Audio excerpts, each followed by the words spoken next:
The Ritual of Spending. Welcome back. I'm Adeline Atlas, 11 times published author, and this is the Money Magic series. Every purchase is a prayer. What are you worshiping with your wallet? Spending is treated in modern life as routine, a mechanical exchange of money for goods and services. But if you strip away the receipts and the credit card swipes, you see it for what it really is, a ritual. It has always been one. The movement of wealth is not simply economic but spiritual, symbolic, and psychological. Where you choose to spend is where you choose to invest your devotion, and the act itself shapes your reality far more than most people realize. In the earliest markets, before debit cards or digital transfers, every transaction was wrapped in ceremony. A farmer didn't simply hand over grain, he invoked blessing on the buyer. A trader didn't just exchange coins, he called upon Mercury or Hermes, the gods of commerce, for safe passage and fair dealings. In India, shopkeepers still honor Lakshmi, the goddess of prosperity, before opening their shops each morning. In China, red envelopes of money are exchanged as both gift and ritualized fortune. What looks to us like superstition was in fact an understanding that the movement of money is always accompanied by energy. That truth never disappeared. It simply went underground, hiding beneath modern banking systems. Consider the design of the transaction itself. You state your intention. I want this. You declare the amount, whether in words, numbers, or swipes. You present an offering, the bills, the coins, the card. You seal it with a mark, a signature, a pin, a click of confirm. That's spell structure. Intention, offering, and seal.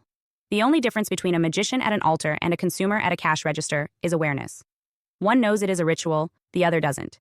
Psychologically, spending teaches your subconscious what you value. Each transaction imprints your inner world with a message. If your spending is dominated by stress purchases, fast food, clutter you don't need, or subscriptions you forgot about, your subconscious concludes that money equals waste, loss, or guilt. But when your spending is directed with clarity toward nourishment, education, beauty, or aligned luxury, your subconscious learns that money equals expansion. It's not about the size of the purchase, but the intention behind it. A single dollar spent joyfully carries more power than $100 spent resentfully. This is why offerings have always been central to wealth rituals.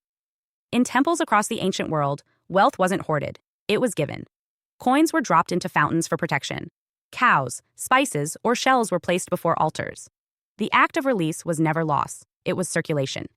Just as seeds must leave the hand to grow into crops, money must leave your possession to multiply. When you spend, you affirm trust in the flow of wealth. The miser clings and finds stagnation.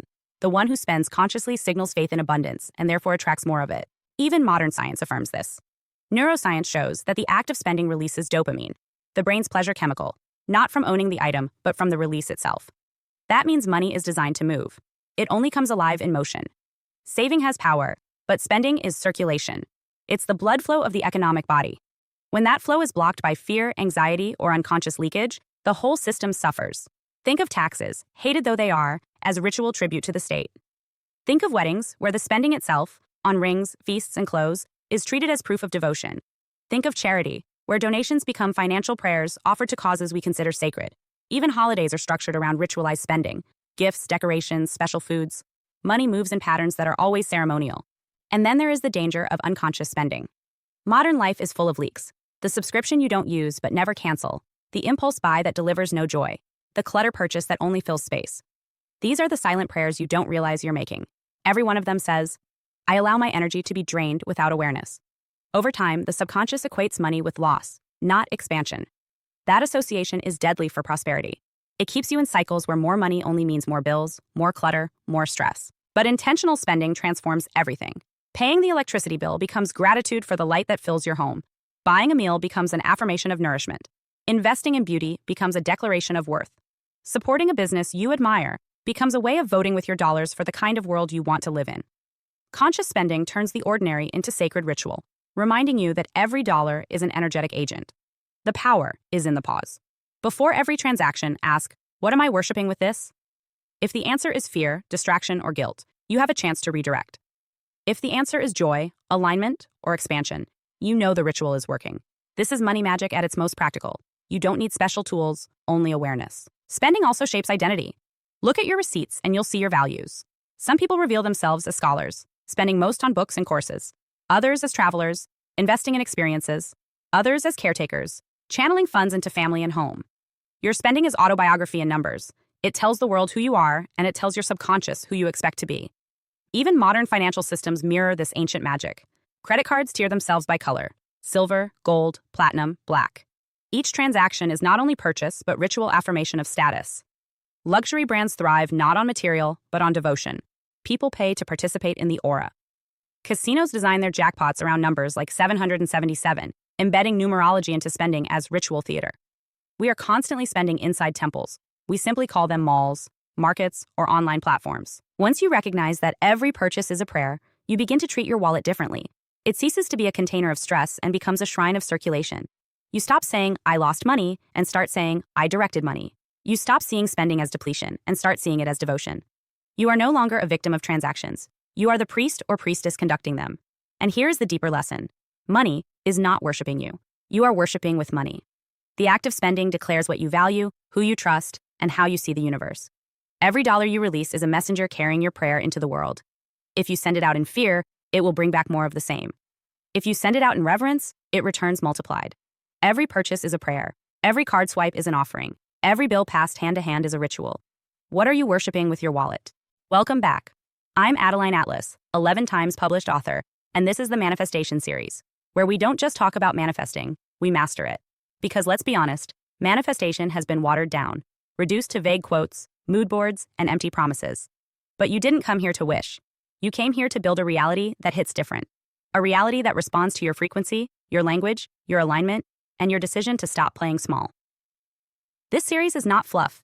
It's physics, frequency, and fierce creative power. Inside the Manifestation series, you're going to learn how to collapse timelines, shift identities, and speak worlds into existence, just like the greatest minds in history. This isn't just about being positive. This is about being powerful. Here's what you unlock inside. Vision to Reality, the Vision Board course. You've heard about vision boards, but you've never done them like this. This is a full energetic ritual, a precision-coded map for your subconscious, designed to bridge image, frequency, and strategy. It's not arts and crafts. It's blueprinting your future in visual form and turning it into matter. Time, quantum timelines, and why time isn't real. Manifestation doesn't take time. It takes alignment. In this module, I'll show you how time is just a mirror of energy and how to collapse timelines using choice, clarity, and vibration. Past, present, future, they're happening now. And when you know how to navigate time quantum style, you stop waiting and start receiving. Quantum jumping, instantly up level. Your next level life isn't years away. It's one decision away.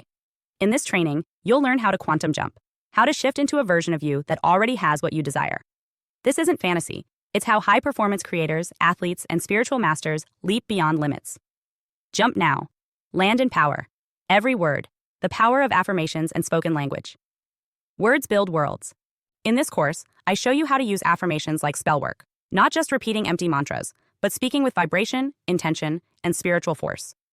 If you've ever felt like affirmations don't work, this will change everything. You'll learn to command your field, not just request from it. The greats, learning from the most exceptional minds in history. We're not the first to master this. In this legendary module, we decode the techniques, habits, and quantum genius of the world's most powerful manifestors, from ancient sages to modern icons. You'll learn how to think like the greats, move like the greats, and manifest like the greats. This isn't another feel-good series. This is a spiritual weapon, disguised as a manifestation course. It's made for leaders, cycle breakers, visionaries, and soul builders. You don't need another wish list. You need a system that teaches you how to bend reality. This is that system. So if you're ready to stop playing with potential and start creating results, welcome to your next level. The Manifestation series is open now. You know what to do. Let's build what they said was impossible and make it inevitable.